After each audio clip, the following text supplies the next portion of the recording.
السلام عليكم. لو انت لسه مصدق ان الارض كروية يبقى انت مخدوع. في الفيديو ده هنشوف الادلة ان الارض مسطحة من القرآن، وكمان المنطق وهو بيغلب اكاذيب العلم. مش بس كده، لكن الدليل على عدم صعود الانسان للقمر. وخليك معانا للاخر عشان في فعلا سؤال هيحيرك. انا احمد فاروق ودي معلومة تحيرك، ويلا بينا نبدأ الرحلة.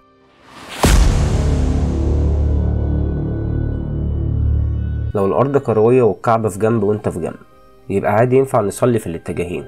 يعني لو بصينا من الناحية دي هنبقى بنبص للكعبة، ولو بصينا من هنا هنبقى برضه بنبص للكعبة.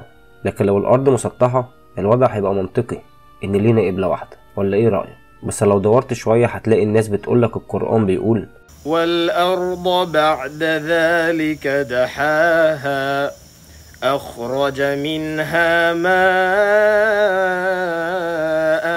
ومرعاها. آراء بتقول دحاها بسطها ومهدها للسكنة والاستقرار عليها، وكمان معنى دحاها في المعجم بسطها. على فكرة أنا كنت مؤمن جدا بالكلام ده، لكن دي نص الحكاية، والحقيقة الكاملة إن دحاها أو بسطها في القرآن مش بتنفي كروية الأرض، لكن مدها وسواها عشان نعيش فيها وطبيعتها تناسبنا.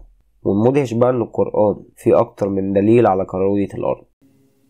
لا الشمس ينبغي لها أن تدرك القمر ولا الليل سابق النهار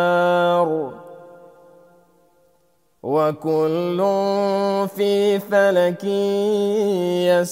يسبحون. يعني الشمس مش بتسبق القمر ولا القمر بيسبق الشمس، لأن لو الأرض مسطحة لازم واحد هيسبق التاني.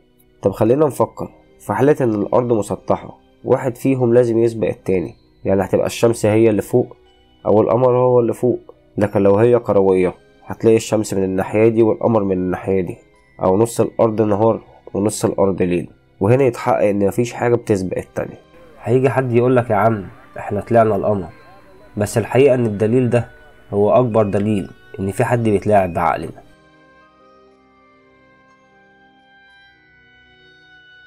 في رحلة أبولو 11 في دلائل إن الفيديو ده مفبرك. أول حاجة إزاي العلم الأمريكي كان بيرفرف على القمر ومفيش هوا أصلا، لأن مفيش طبقة أتموسفير. بس الأغرب واللي لفت نظري، مين بقى اللي متصور في غرفة عمليات أبولو 11؟ بيتهيألي ممثل معروف، مش كده؟ هسيب لك لينك الفيديو في الوصف على موقع ناسا الرسمي عشان تتأكد مين الشخص ده. كل ده ولسه مش مصدق؟ طب ليه نيل أرمسترونج رفض يحلف على الإنجيل إنه مشى على القمر؟ Will you put your left hand on the Bible and swear to God that you walked on the moon? Gentlemen, Mr. Seibel? Yes? If you really walked on the moon, why would you not do that? So why don't you just put the end to the record in the argument and put your hand on the Bible, swear to God you walked on the moon? Mr. Seibel, knowing you, that's probably a fake Bible. Really? Well, no, it's a real Bible. من الآخر احنا ما قدرناش نخترق السماء ولا نطلع الفضاء. بس ثواني قبل ما تمشي، ايه قصة الجدار الجليدي اللي في الخريطة المسطحة للأرض واللي بيحيط الأرض اللي نعرفها، وايه اللي وراه، وليه أمريكا بتمنع حد يقرب منه؟ لو حابب نتكلم عن الموضوع ده اكتب لنا في الكومنتات. كان معاكم أحمد فاروق ودي كانت معلومة تحيرك.